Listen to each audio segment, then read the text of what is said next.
বাংলাদেশের বিরুদ্ধে প্রথম টেস্টে ২৮০ রানের বিশাল ব্যবধানে জয় পেয়েছে টিম ইন্ডিয়া। শুক্রবার থেকে কানপুরে শুরু হতে চলেছে সিরিজের দ্বিতীয় ম্যাচ।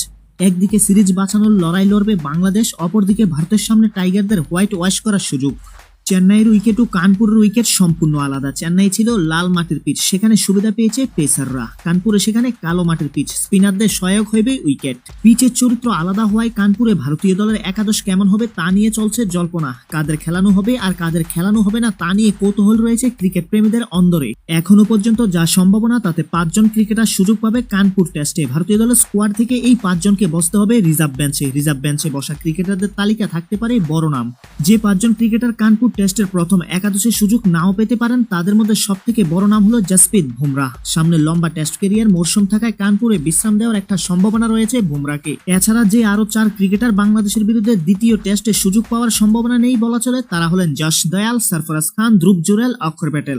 এই ৪ জন প্রথম ম্যাচের একাদশেও ছিলেন না।